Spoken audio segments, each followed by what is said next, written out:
Epstein फाइलें अमेरिकी राष्ट्रपति डोनाल्ड ट्रंप के लिए ये गले की वो फांस बन गई है जो ना उगलते बन रही है और ना निगलते। डोनाल्ड ट्रंप के कट्टर मेक अमेरिका ग्रेट अगेन यानी कि मागा वाला वोट बैंक उन पर बिफरा पड़ा है, क्योंकि उनके प्रशासन ने अमेरिका के कुख्यात यौन अपराधी रहे जेफरी एप्स्टीन की फाइलों को सार्वजनिक नहीं किया है। उससे जुड़ी तमाम कॉन्स्पिरेसी थ्योरी को प्रभावी ढंग से गलत करार देते हुए कहा है कि जेफरी एप्स्टीन ने अपने नामी क्लाइंटों की कोई लिस्ट नहीं बनाई थी।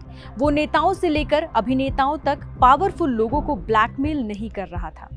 अब आपके मन में ये सवाल आ रहा होगा कि ये जेफरी एप्स्टीन था कौन, उससे जुड़ी ये फाइलें कौन सी हैं जिस पर इतना बवाल मचा हुआ है, और आखिर राष्ट्रपति ट्रंप के प्रशासन ने उन फाइलों की जांच के बाद क्या नतीजा निकाला है जिसने उनके खुद के समर्थकों को नाराज कर दिया है। इस एक्सप्लेनर में हम आपको सभी सवालों का जवाब आसान भाषा में देंगे। नमस्कार, मैं हूं अनुश्री गुप्ता। कौन था जेफरी एप्स्टीन? मशहूर हस्तियों, राजनेताओं, अरबपतियों और एकेडमिक जगत के बड़े नामों के साथ संबंध रखने के लिए जाने जाने वाला मिलेनियर और यौन अपराधी जेफरी एप्स्टीन को 2005 में पाम बीच, फ्लोरिडा में गिरफ्तार किया गया था। तब उस पर 14 साल की लड़की को सेक्स के लिए पैसे देने का आरोप लगाया गया था। जब पुलिस ने उसकी प्रॉपर्टी की तलाशी ली तो पूरे घर में लड़कियों की तस्वीरें मिली थी। साल 2008 में एप्स्टीन का कुख्यात साम्राज्य तब ढहना शुरू हुआ जब उसने फ्लोरिडा में चाइल्ड प्रोस्टिट्यूशन के आरोपों को स्वीकार कर लिया और उसे 13 महीने की सजा दी गई। इसके बाद कई कम उम्र की लड़कियां सामने आईं जिन्होंने इसी तरह के यौन शोषण की शिकायत की, जिसके कारण उसे 2008 में एक नाबालिग सर्वाइवर से जुड़े गंभीर आरोप में दोषी ठहराया गया। एप्स्टीन ने अपने घिनौने कामों के लिए अपना खुद का आइलैंड ले रखा था, लिटिल सेंट जेम्स। ये यूएस वर्जिन द्वीप समूह में स्थित है। आमतौर पर इसे फिडोफाइल आइलैंड के रूप में जाना जाता है। ये उसके अपराधों के लिए एक केंद्रीय स्थान था जहां बड़े मेहमानों को उसके प्राइवेट जेट पर ले जाया जाता था, जिसे अक्सर लोरिता एक्सप्रेस कहा जाता था।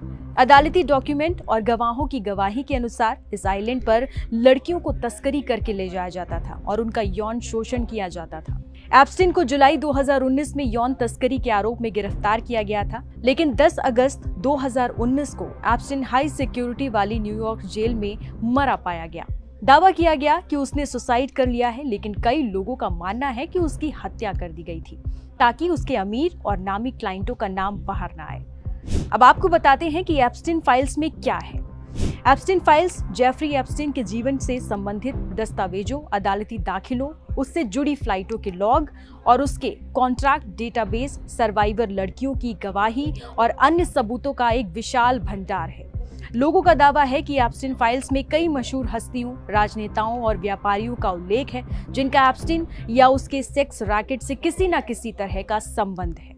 हालांकि अब एफबीआई और अमेरिका के न्याय विभाग ने किसी कॉन्स्पिरेसी थ्योरी को खारिज करते हुए सोमवार 7 जुलाई को कहा कि जेफरी एप्स्टीन की हत्या नहीं की गई थी।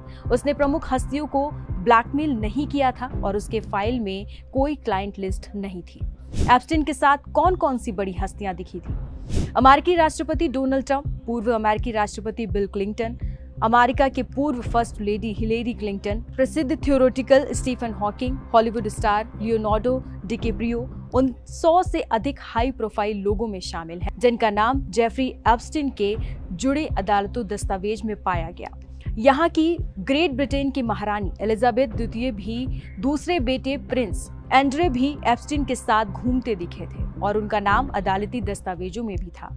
पॉप स्टार माइकल जैक्सन से लेकर इजराइल के पूर्व पीएम एहूद बराक तक एक से बढ़कर एक नाम अदालती दस्तावेज में आए थे। ट्रंप प्रशासन ने क्या दावा किया है? अमेरिका के न्याय विभाग ने निष्कर्ष निकाला है कि जेफरी एप्स्टीन की मौत और उसके कथित ग्राहकों की लिस्ट के बारे में लंबे समय से चली आ रही कॉन्स्पिरेसी थ्योरी का समर्थन करने के लिए कोई सबूत नहीं है। सोमवार को जारी एप्स्टीन पर न्याय विभाग के मेमो में निष्कर्ष ये बताया गया कि 300 गीगाबाइट से अधिक डेटा की समीक्षा करने के बाद कोई क्लाइंट लिस्ट नहीं मिली है और ना ही कोई सबूत था। अब ट्रंप से क्यों नाराज है लोग? राष्ट्रपति डोनाल्ड ट्रंप का न्याय विभाग अब एप्स्टीन फाइलों से जुड़े सवालों का जवाब देने में उलझा दिख रहा है। लॉरा लूमर से लेकर एलोन मस्क तक रूढ़िवादी इन्फ्लुएंसर्स ने अटॉर्नी जनरल पाम बॉन्डी और एफबीआई के डायरेक्टर काश पटेल की आलोचना की है।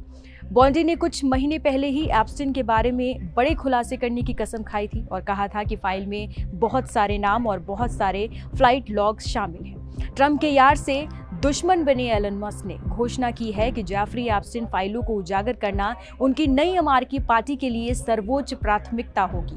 मस्क ने सबसे पहले सवाल किया कि अगर राष्ट्रपति डोनाल्ड ट्रंप फाइलें जारी नहीं करते तो लोगों से उन पर विश्वास की उम्मीद कैसे की जा सकती है। ट्रंप ने इस बात से इनकार किया है कि उन्होंने कभी पीडोफाइल आइलैंड का दौरा ही नहीं किया था। ट्रंप ने अपने चुनाव से पहले कहा कि उन्हें मामले से संबंधित फाइलें जारी करने में कोई समस्या नहीं होगी, लेकिन अब उनके वोटर खुद को ठगा महसूस कर रहे हैं। पिछले महीने जब ट्रंप मस्क विवाद बढ़ा तो मस्क ने आरोप लगाया था कि एप्स्टीन फाइलों में ट्रंप का नाम था।